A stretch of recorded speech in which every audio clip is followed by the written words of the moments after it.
I'm so excited because we are going to study the 17 essential qualities of a team player. Because you know as well as I know that any organization, any company, anyone that's going to build a team needs to know what a good team player looks like. I want you to go to your notes because we have a lot of stuff to cover.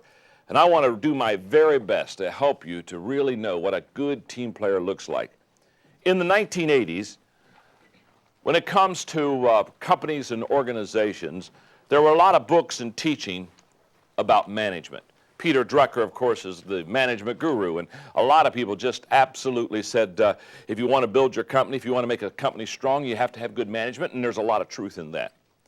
Interestingly, by the 1990s, we went from a management shift to a leadership shift. All of a sudden, we began to talk about leadership. In fact, it was in the early 90s that I wrote the book, Developing the Leader Within You, which was a kind of a breakthrough book in a way because it was a book that basically said that leaders can be developed. You can take a person that maybe doesn't even look like a leader, doesn't even think they're a leader, and you can help them to become a leader. And the reason that I think that we went from management to leadership is because we realized that you can manage a company and keep it on course, but in constant change, you've got to lead. In fact, let me say this because I think this is important. You may even want to put this in your notes. Management assumes things will stay the same.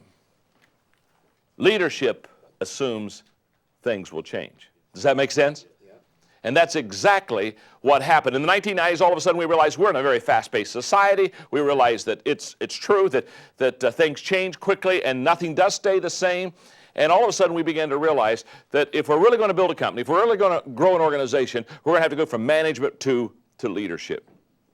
Now what's interesting is that now 2000 has rolled around and we're in the beginning years of a brand new century. And I can almost promise you, as this century has just kind of broken forth and we're starting to hit stride in our first few years, I can almost promise you that the books that are going to come out now that are going to really help organizations are going to be on team leadership. And let me explain to you why this evolution. Let me explain to you what's happening, because a couple of years ago when I wrote the book, The 21 Irrefutable Laws of Leadership, all of a sudden, people began to understand and realize that not one person can do all 21 laws correct and with excellence. Is that not true? Many of you have read the 21 Irrefutable Laws of Leadership. When you look at the 21 Laws of Leadership, you say, I do good on some, I do fair at some, and there are some that, God help me, you know what I'm saying, okay? And so all of a sudden, when you realize you can't do all 21 laws of leadership with excellence, you begin to look around and say, well, who on my team can make up for my weaknesses and who can complement me? Does that make sense? And so we began to look around and say, I need to not only be a good leader myself, I need to raise up a team of leaders. And I promise you, over the next 10, 12 years, team leadership is going to be absolutely essential for organizations to grow and be what they want to be. And so I'm very